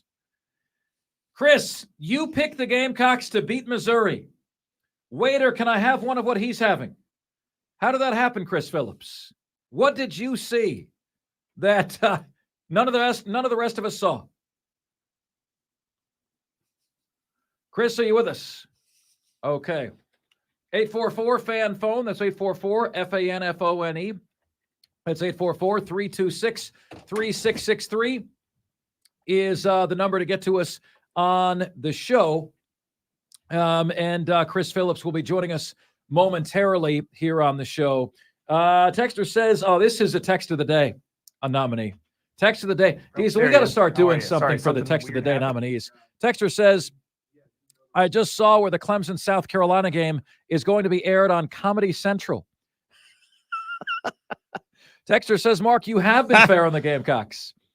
All right, Chris Phillips, we now have him on the line. Chris, Texter says the Clemson South Carolina game is going to be aired on Comedy Central this year. It's a really great addition to their lineup and network. Chris, I did say that you picked the Gamecocks to beat Missouri. And I simply say to that, Chris Wader, can I have one of what he's having? How did you arrive at such a disturbing conclusion, Chris? Well, Mark and Diesel, first things first, appreciate you having me on. And yeah, I would agree. A 9 a.m. kickoff on Comedy Central or Cartoon Network would be fitting for the Palmetto State brawl this year, the way these two teams are playing. But yeah, Mark, it was a bit of a foolish pick, a little bit silly. You know, I sort of, maybe it was some of my Garnet and Black blood wanting to believe that the Gamecocks would do what they've done under Shane Beamer, which is in the face of adversity, rise to the occasion. And I somewhat ignored, obviously, all of the overwhelming deficiencies in this game on South Carolina's roster and the team that Missouri is, which they're a really good team. And I said that going in, but I thought maybe the Gamecocks would rally around, you know, some of the things that had happened over the week with Shane Beamer's broken foot and some of the chirping about his job status and future in Columbia. And boy, oh boy, did they not only, I thought it would at least, Mark, be a competitive game. So not only did they not do that, but they fell flat on their faces and then some. So it was an ugly performance, start to finish, a dominating loss. And I don't know, man, the season's completely off the rails. And the questions about the future are really starting to come up, which we knew would happen, right? I mean, it's a wins or loss business, and South Carolina losers are 3 in a row. So major question marks as you close out the month of October and enter the final month of the season. Now, Chris, as a content creator yourself, I don't have to tell you that sometimes the content that you had no idea would get the reach and the play that it gets goes massively viral. So I feel like I have to bring this to your attention and get your take on this.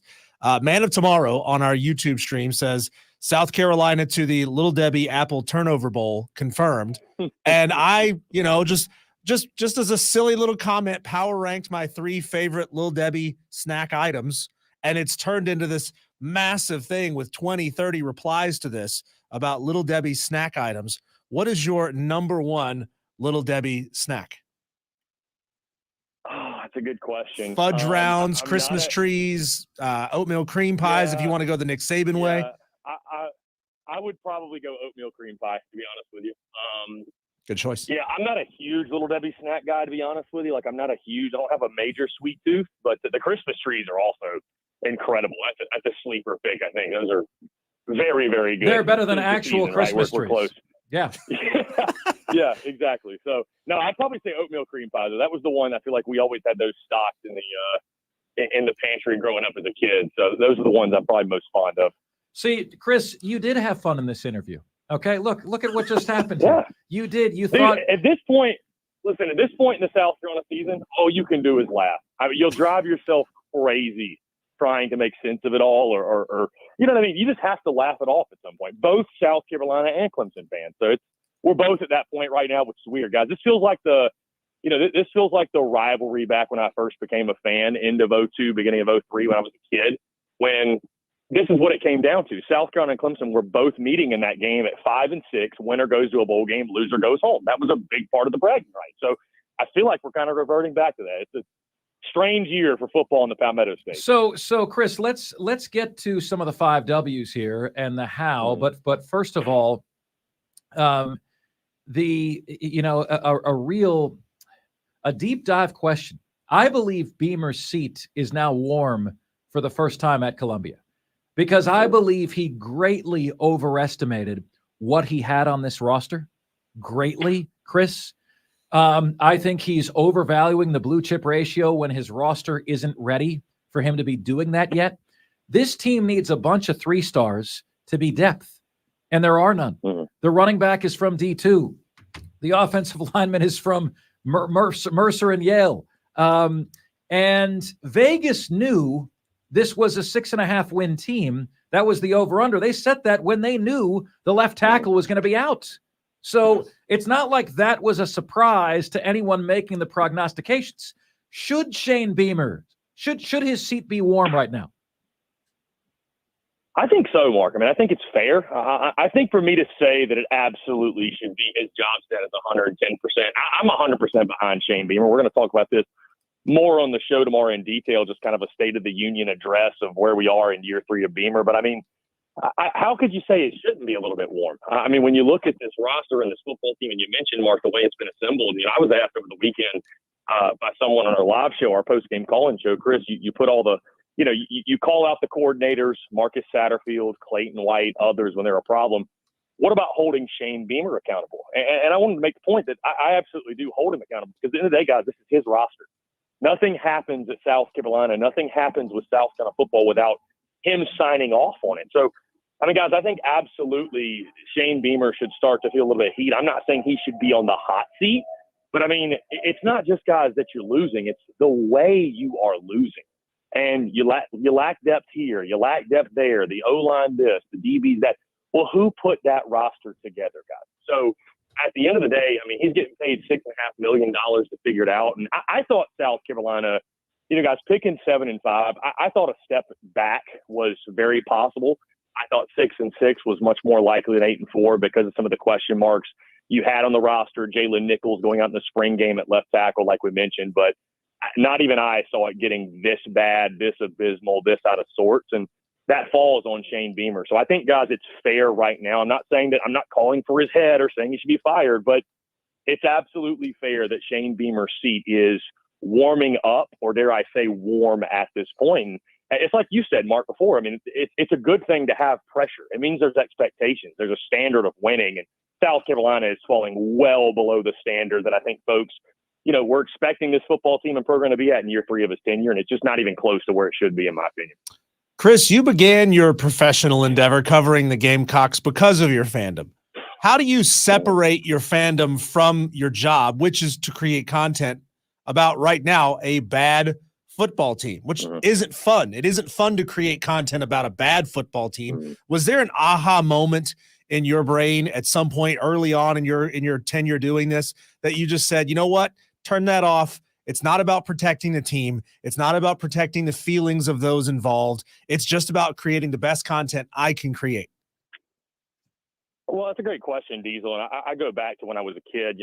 I'm very grateful, too, that I have the ability to separate the fandom and the professionalism and the content creator and, just be able to call it as I see it, right? I've always done that from the very jump, even though I've been a diehard fan. And the objectivity is set in more and more. My grandfather's the one that got me into it, right? He was a Gamecock fan, but he was many things in life, right? His identity wasn't tied to being a Gamecock or a fan of South Carolina athletics, if you will. So I think seeing him and the way that he operated, and he would call things very bluntly, and as he saw it, and we'd talk about football, there was never any sort of sugarcoating it or trying to paint something as, as it was or wasn't or what have you. It was just, this is what it is, right? So it started when I was a kid, and then obviously, getting in the business side of things and creating content. And without going into detail, Diesel, there's some things that happen, I think, along the way, especially when you have some run-ins with the very entity that you are covering and building your business around, that make it really easy to be objective. And I'll just leave it at that. But no, it's just one of those things, Diesel, where I've just always believed in calling it like I see it. And that's how I operate in daily life. And, this might sound crazy to some people, but I say one of my greatest advantages, guys, is that I'm not an alumni at the University of South Carolina. I think some people, they get so tied into their alumni and they walk those halls and they walk that campus, like, saying something that might be even slightly controversial about the University of South Carolina. It's like talking about one of their family members. And as big of a fan as I am, I just don't have that type of connection to it. And I'm grateful for that, because I'm able to see the forest and the trees and just call it what it is. And I think people resonate with that. That's why TSUS has been as successful as it's been to this point. So Chris, it's almost like you've been listening to our show or something, man. Like we said last week, that Gamecock fans act like a criticism of their team is like somebody said something about their mama, and I think I said that on your show, and that I've never lived in a place where it's like that before. I've never. That is such a foreign way of thinking to me, that like somebody would take it like a personal attack. That I said, man, that offensive line of yours is a joke, or Beamer's game plan was an embarrassment. Like they take that as a personal affront. That really is something, Chris. So I'll shift gears with you here to this. What are on the field in terms of how this team is performing? What are the 3 biggest problems right now as you see them? Three biggest problems, Mark, and I feel like there's a plethora to choose from. So, number one, you got to start with the offensive line. I mean, you're up to 31 sacks allowed now, 6 sacks in that game at Missouri.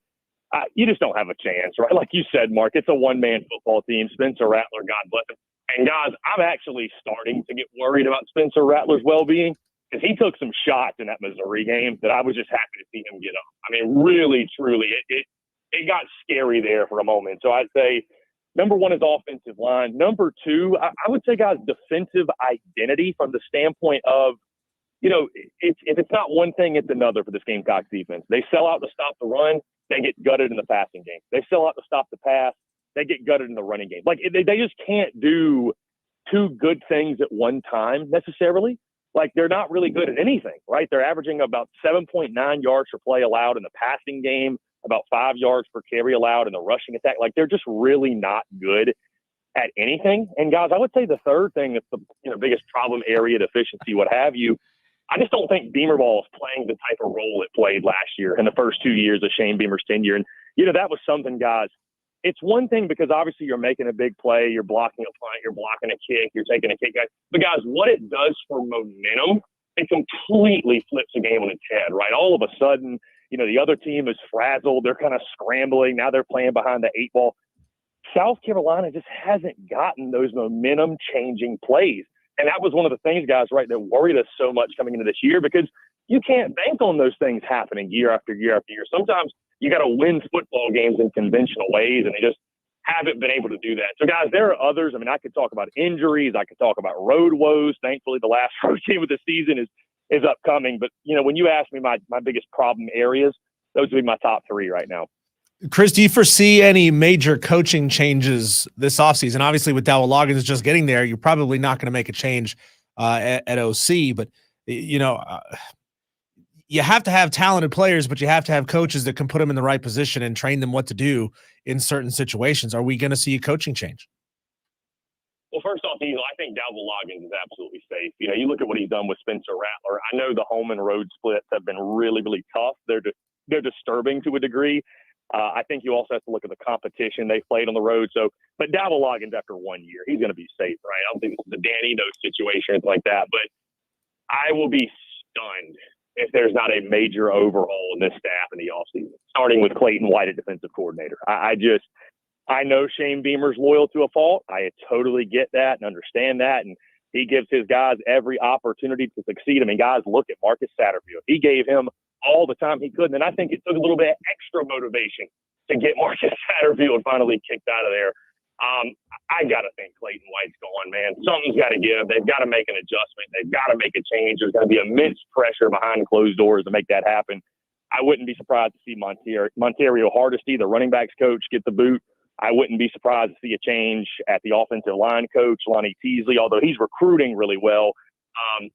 I think at minimum one coach is gone, and I think it's going to be a major coordinator. And then again, I would not be surprised there's a couple of position coaches there as well. Guys, you win 4 or 5 games, which is what they're staring down the barrel of.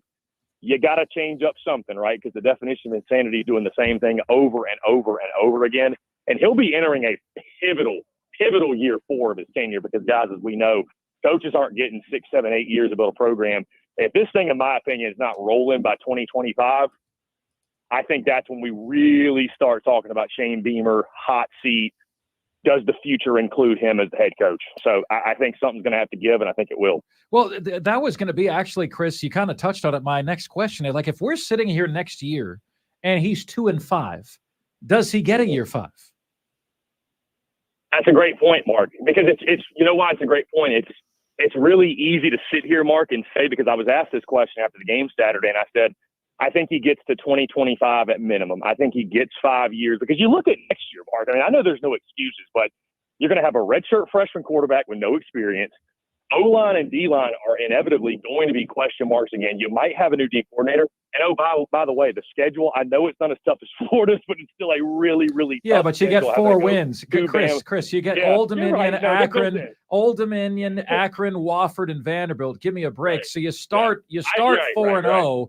You start 4-0. If you can somehow manage 4-4 in the SEC, you got a good season, right? Right. No, indeed. So to your point, though, Mark, what I was going to say is that it's really easy to sit here today and say, okay, cooler heads prevail. Beamer gets to a year 5 no matter what. It is much more difficult to be sitting here in the same spot next year and be going through this again and still not seeing progression and still not seeing development and still not seeing improvement and say, it's okay, let's just give it one more year of this. It's much, much tougher, right? I'm sure Arkansas fans would have said, oh, Sam Pittman, he'll get to year 5, 6, 7. Well, now they want him fired, guys. So no coach is immune to the effects of losing. And I still believe in Shane Beamer. I still believe that he's the guy and he can get it done. But it comes down to wins and losses, guys. And they need to string a couple together at the end of this season just to build some sort of positive momentum going into a really pivotal year 4. So can the Gamecocks win on Saturday against Texas A&M? No. They can't. Not with the – well, I'll say yes, but it's because of Texas A&M's incompetence. It's not because South Carolina, I think, all of a sudden – I learned my lesson, Mark, with the whole Mizzou game. I am more so now writing off the Tennessee and Clemson games last year. I'm not going to say they're flukes. Here's what we have to keep in mind, though, Mark. This team's not going to quit on Shane Beamer, but that was a completely different roster, a completely different set of circumstances. Like the majority of the guys who orchestrated that, they're gone. They're not on the roster anymore. So I don't think we can sit here and say, well, that's going to happen again. Well, this is a completely different group of dudes outside of a couple, right? So to expect them to deliver in the same way, I think is unfair. I mean, Texas A&M is a joke with Bobby Petrino and Jimbo Fisher. I don't know. They don't know what they're doing, right? But they're coming off a bye week. South Carolina is just injured everywhere. They've got so many freaking injuries. We don't know if Xavier Legette can go. They might be on like their second string and walk-on offensive linemen. And, this is a game, though, Mark, I'll tell you. If South Carolina beats Texas A&M, I think Jimbo Fisher's gone. I think buyout and all, I think that'll be the final nail in the coffin for him. So they've got a lot riding on this one. I just don't think realistically the Gamecocks are going to have the horses to compete in this one. You got to go with talent. You got to go with the home field advantage. It's a venue they've never won at. And Spencer Rattler's going to be running for his life, and the Gamecocks defense, I wouldn't trust them to stop a nosebleed right now. So I can't pick Carolina to beat Texas A&M at this point. 10 seconds, Chris. Scale of 1 to 10, likelihood Beamer is the right guy for the Gamecocks long term. 7. Wow. Still very confident. I'll say 7. There you go. All right, buddy. Yeah. By the way, Chris, yes to your question. We'll connect on time and date for later this week, okay? Beautiful. Mark Diesel, I appreciate you guys. Always a blast. All right. Thanks so much. Chris Phillips, the Spurs Up Show. You heard him. Is your confidence in Beamer waning? Should he be on the hot seat? And I just asked Chris point blank, scale of 1 to 10, likelihood he's the right guy for South Carolina long term. He said 7. What's your number? We got the top 5 at 5. And it's coming your way next, right here on the most interactive sports talk show anywhere. Offsides, Mark, Ron, and Diesel, and we are the Fan Upstate.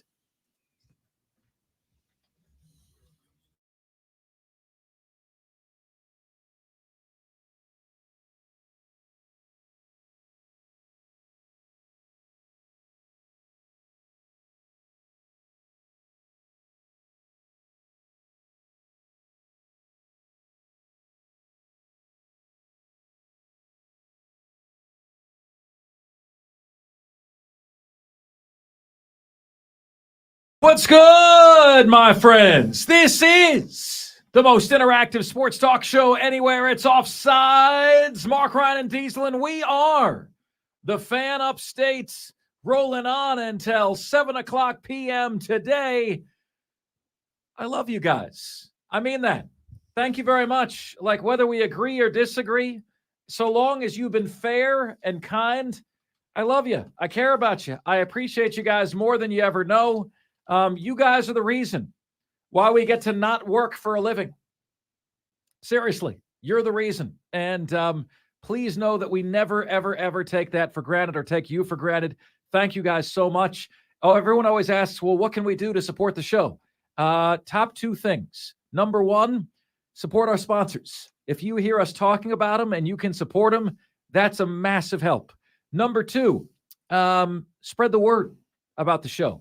Can you tell one new person about the show this week? All right. Let them know that you make the show a part of your day each and every day.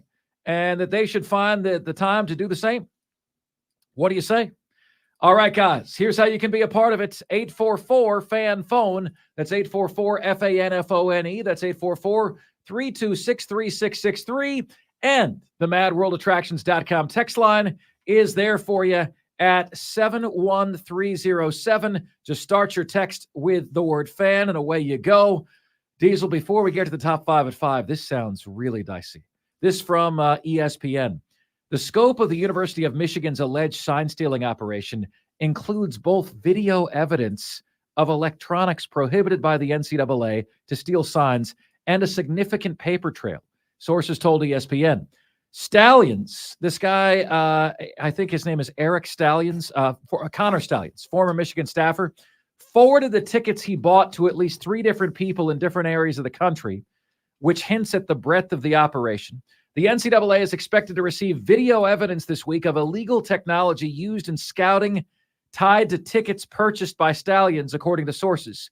An opposing Big Ten school looked up in-stadium surveillance video from a game earlier this year, and sources said the person in the seat of the ticket purchased by Stalions held his smartphone up and appeared to film the home team's sideline the entire game.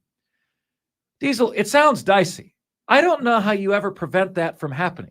You and I could do that. You and I could go to the game, film their sidelines, email Michigan. We wouldn't. We could, right? We could. Yeah. There are nuttier fan jobs out there that we've encountered in this job that would do such a thing. Yeah, nothing stops us from doing that and sending it their way. I mean, what was the excuse given with the Wake Forest playbook that was found? It was, well,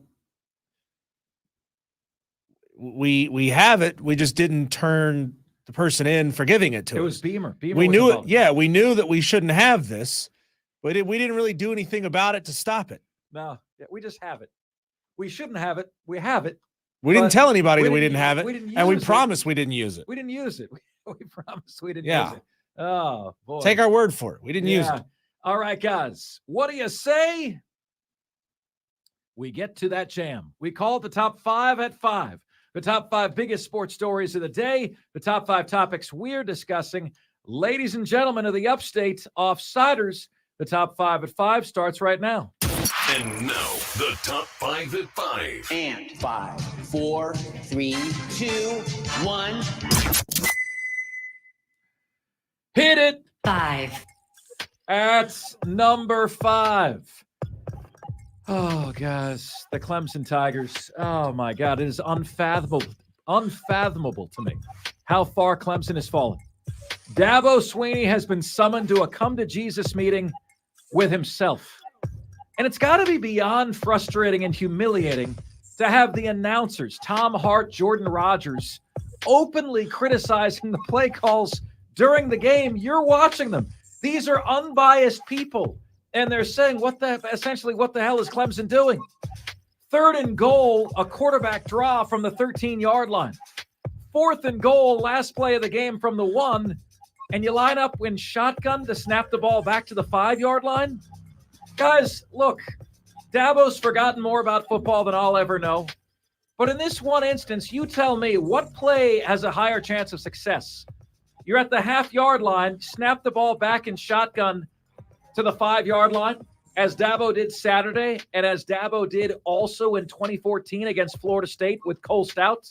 Or my idea, you teach Phil Maffa how to take a snap from center, and you do the tush-push with Will Shipley and Jake Brenningstool behind him. Phil Maffa takes the snap, not from shotgun, but from center, runs forward, gets pushed from behind as if Miami's going to stop that for half a yard. Give me a break. Give me a break. And it was a joke. And the hard thing for me is I've already asked Dabo Swinney about this. I have. Remember against Florida State? They're driving, tie game, under 2 minutes to go, 3rd and 11 at the FSU 12-yard line. They call a Cade Klubnik draw. On 3rd and 11, goes for a yard. Same thing in this game. 3rd and 13 inside Miami's red zone. They're at the 15-yard line. They call the same damn quarterback draw for no yards. It's a sign that they have no faith, no trust in Cade Klubnik whatsoever. And I've already asked Dabo about this. Why are you calling these wuss plays? Here's my question to Dabo after Florida State. All the above. We knew field goals wasn't going to win the game, and we came into the game. We felt like that we had it there, and we'll go and look at it as far as how we executed it. But just come out and be aggressive. And again, knew especially early that a field goal is not going to be the difference in the game. And and then obviously we ended up missing 3 and made 1. So just a plan coming in. Sorry, that was me. I pulled the wrong clip. Oh, okay. I got you. So I did ask Dabo that question, and Dabo got a little chippy with a response, and he essentially said he had no problem with the play call to call a quarterback draw on 3rd and 11. He evidently really didn't have a problem with it because he okayed it again on 3rd and 13.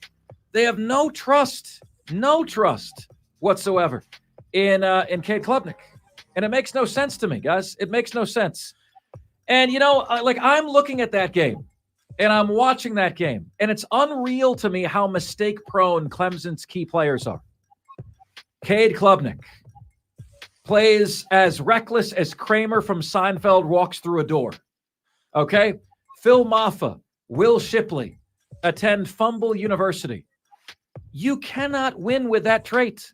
Miami entered the game 121st in America in turnover margin, and Clemson had 3 in the first half, gave them to them. I think this might be the right clip. Offensive possession, there was a 3rd and 8 or 9, and the call was a QB draw. It seemed like there was a chance at the time to potentially run the clock out and have that be the final possession of the game. Can you speak to the decision to kind of play for the field goal there that ultimately was missed, as opposed to maybe being more aggressive and putting the ball in the air there? Yeah, it really wasn't playing for the field goal. Garrett really thought that play was going to pop. They're bringing Saul blitz, and we really thought it was a great call. And thought it was going to pop. We really thought that we had a great call right there, and they made a good play. I got off a block, but I don't have a problem with the call. Again, we thought it was going to hit. Especially with what the call was for them defensively, but it didn't work out, and so you get to ask the question.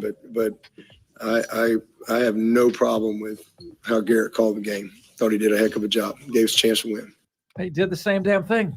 Same damn thing, same situation, same damn call. I couldn't believe what I'm seeing. Like, both times, are you guys the same way as I am? You're watching that game. You know the play call I'm talking about, right? Like, what are they doing? 3rd and 13, the best idea you have is a quarterback draw for a yard. Even if it works, sometimes things work out. It doesn't mean it was the right call. It didn't work. Clemson found a way to lose to a mediocre Miami that had not beaten an ACC foe at home, and one that played a backup true freshman quarterback. Clemson right now has an A- defense, one that's playing freshmen on the defensive line over transfer portal guys. Clemson has a C- offense.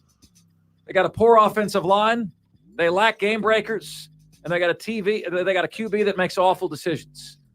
Average the two together, you got a B- C+ team. And I can't believe it's astounding to say that about a team that has top 5 talent in America per the 24/7 Sports Total Talent Composite. Next up, 4.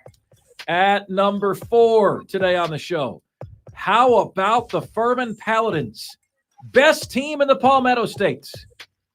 Should anyone object to this, speak now or forever hold your peace. I didn't hear a voice. Did you, Diesel? I don't hear a single voice. Best team in the Palmetto State. All Furman did over the weekend was go on the road to the number 8 team in the FCS, Western Carolina. And, well, they effed Western Carolina all the time. You know the slogan for Furman? F you all the time. All over the field. 29-17, and that doesn't even tell you half the story. Western Carolina, in its previous 3 games, averaged 60 points scored a game over its last 3. A home game, biggest game of the year against Furman. They manage, wait for it, 17. Furman is now up to number 3 in the FCS poll. And I know you're having a bad football season, all right? 81% of you are, according to my numbers. That's because 81% of you, according to our research, are either Clemson or South Carolina fans first. But might I suggest you take a little jaunt over to Travelers Rest, check out a home game of the Dins, and enjoy a top 3 team in FCS that is deserving of your attention and deserving of your love. They, unlike Clemson and South Carolina, will not let you down. And darn if they're not the best damn team in the state. Next up. 3. Oh, guys, South Carolina. You know, like, they can't win for losing right now. They were outgained on the ground 220 to 69, and not the good kind of 69. They were outgained all told 418 yards to 286. A texter tells us that the Clemson-South Carolina game this year is going to air on Comedy Central. They were never in the game against Missouri on Saturday, and that was a game that was a Las Vegas 1.1 possession spread. Missouri was favored by 7.5 points, right? They were never in the game. Through 33 games, Shane Beamer is now 17-16 at South Carolina. Will Muschamp was 19-14 over the same stretch. The wheels have officially fallen off in Columbia. And given the showing, and the thing that shocked me, the surprising lack of passion and effort by the Gamecocks, I have come to the conclusion that Shane Beamer's seat is now hot for the first time. It's warm. Maybe not hot, but it's warm for the first time during his tenure. You know, you may have heard in the last hour, I asked Chris Phillips, if Shane Beamer is 2-5 again next year, even though they have 4 wins baked in to the schedule, next year, South Carolina plays Old Dominion, Akron, Wofford, and Vanderbilt. Although maybe Diesel will tell me that Old Dominion is not such a guaranteed win. No, not such a guaranteed win. They seem to have 4 wins baked into the schedule next year. I said to Chris, hey, man, if they're 2-5 next year, does Beamer get a year 5? It's a great question, right? I think part of the problem is Beamer's insistence on meeting the blue chip ratio, where more than half of the guys on the team are 4- and 5-star players. He's insistent upon meeting that. They don't have any depth. So you got your best running backs from D2. Offensive linemen that are playing are from Mercer and Yale. These are not SEC caliber players, right? I don't know. Heading into this season, I thought Beamer was under pressure to prove that he could do what Muschamp couldn't. Muschamp had a 9-4 season, couldn't sustain it. Beamer had an 8-5 season, and guess what? Could not sustain it. They're now 2-5. Their over-under win total was 6.5 wins. What you're seeing, Gamecock fans, is unacceptable by all accounts, and you deserve better. Now, Diesel, I find that we make excuses for those we like. You know, for the child that you have that is the apple of your eye, if they've built up a lot of equity, goodwill equity with you, right? You overlook some of the stuff. You guys might want to make the injuries. We love Beamer, the injuries. 2-5, brother. He's 8-13 in SEC games. If that's good enough for you, you have the right coach. If not, you might need a different one. That's the kind of thinking that keeps a bad coach around longer than he should be. Because you know what? That's the kind of thinking that people in the athletic department have.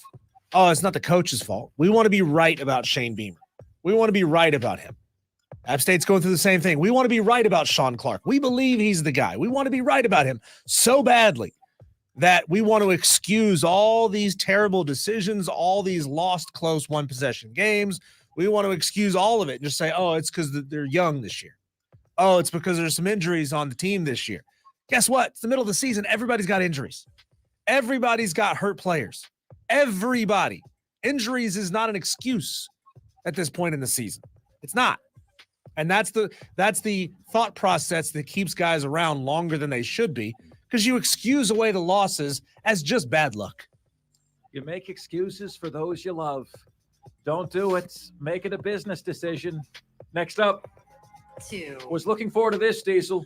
Somebody on the YouTube text line said that South Carolina would be playing in what bowl this year, Diesel? They called it the Little Debbie. You asked me that, and I don't have it. Okay.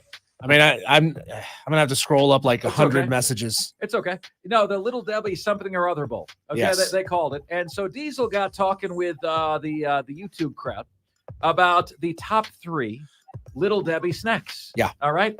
So Diesel, without further ado, here are mine. And I've actually found. Thank you, Madcraft. It was the Little Debbie Apple Turnover Bowl. There you go. There you go. They're not creating turnovers. They're getting apple turnovers. That's what they do. All right. So I found a link, Diesel, here, and we ask you guys this as well. What are your 3 favorite Little Debbie snack cakes? Tastingtable.com has them power ranked. Really? From best to worst. And I totally disagree with them, by the way. But Diesel, my number 1 is Nutty Buddy. Okay? Nutty Buddy. You would crunchy cookies? The peanut butter? No, they're the peanut butter sticks that are chocolate. Yeah, that's what I'm talking about. And you'd kind of break them apart. Like They're layered. That. Yeah, they're layered. Yeah. You break them apart. They were wafers. Nutty Buddy. They're my number 1. This website says they're number 4. Yeah, their website is correct on this one. No way. Yeah. My number 2 is the zebra cakes. Those are the bomb. And my number 3, Diesel, and I'm the only one I know who even likes these, but I love them. I love them, Diesel. Does anyone ever, and it was hard to buy these because it looks like you're buying a feminine product. It was hard to buy these as a dude. Like the box is all hot pink and everything. Strawberry shortcake rolls.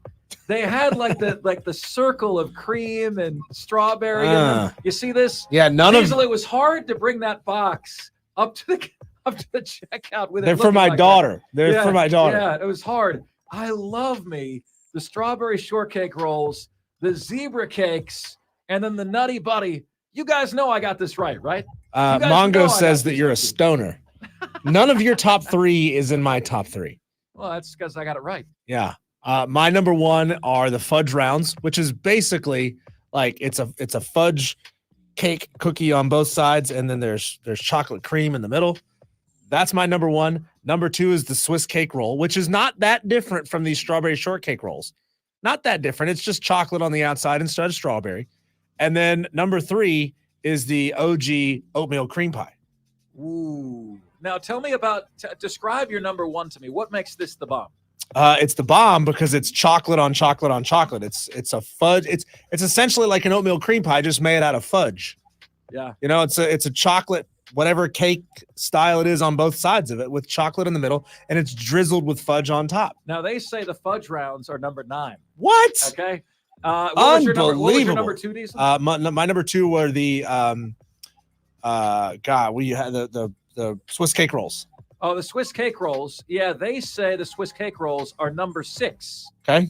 And your oatmeal cream pies are their number 1. Yes. It's just basic. It's vanilla. But that, you know what? Vanilla ice cream is good. I don't know what when did everybody start hating on vanilla ice cream as if it's bad? Yeah. Because vanilla ice cream is delicious. Rome was hating on vanilla today, man. I love Rome. Well, I love Rome, vanilla too. Rome just has the same 6 people call in and have a circle, you know what, at the end of the show every day. Come on. How many days in a row is he going to go to Bella B in Calgary? He goes to her every single day.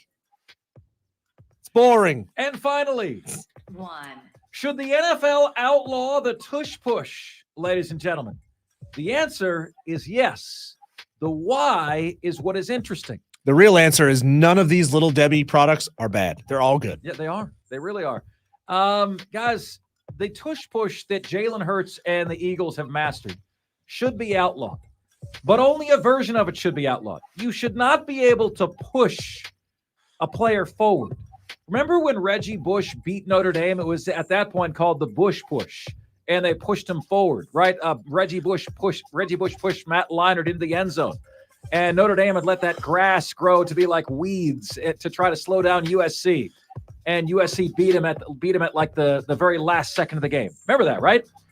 Well, now Philadelphia is utilizing that, and it gets 3 yards every time, no matter what any other team does. It always gets 3 yards. So on 4th and 1, they're guaranteed to convert. On 3rd and 2, they're guaranteed to convert. I'd make a point that they could run that as their whole offense. Because if you get 3 yards every time, You run it for 4 plays, you get a first down every time. My old buddy's high school coach used to say 3 times 4 is a first down. That's right. That's exactly right. So my thing is, it's got to be outlawed. Why? You shouldn't be able to push the pile. That's when injuries happen. Okay. Now, it is true that the Eagles have a quarterback that can squat 600 pounds, and no other quarterback can do that. That's Jalen Hurts. Diesel, what's your squat total? My squat total? Yeah. Most I ever squatted? Like if you go to the gym right now, what are you squatting? Oh, right now, not much. I think the most I ever squatted, I squatted 385 maybe. Well, last night I tweaked a knee squatting myself. Okay. So Jalen Hurts can squat 600 pounds. Shoo. 600 pounds. Yeah. Then he's running behind one of the top 2 or 3 centers that have ever played in the NFL, Jason Kelce. So they already have something that no one else has, right? You don't need to push them. Let them do the quarterback sneak, but let's outlaw the push. It'll still be effective. And those are today's top 5 at 5. Now it's your chance to chime in, which you can do at 844-FAN-PHONE. That's 844-FANFONE. That's 844-326-3663. The MadWorldAttractions.com text line is there for you at 71307. Just start your text with the word fan, and away you go. You can get to us on YouTube. You can get to us on Facebook. You can get to us on Twitter at The Fan Upstate on each one. Please like us on Facebook, follow us on Twitter, and subscribe to us on YouTube. We'd love to have you. And finally, email. You guys can all email the show. Mark Ryan, that is M-A-R-C Ryan, at thefanupstate.com. All the different ways you can get in touch with us here on the most interactive sports radio show anywhere.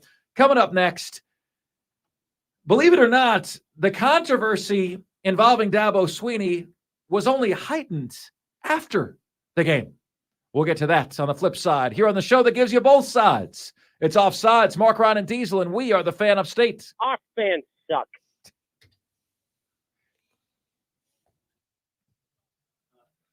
I like that. Oh, crap. Stream, it was a blast. Thanks for checking in. You guys were awesome, man. I saw it up to like 12, 13, 14 people today. Fantastic. As always, keep getting new people in here every single day. We want to keep this YouTube stream growing. Mongo, Dan B, JD, Madcraft, all Ayatollah, all you guys who are in here today. We appreciate it so much, and we'll see you back tomorrow. Love you guys. Thank you so much for all your support, man. We'll talk to you guys tomorrow.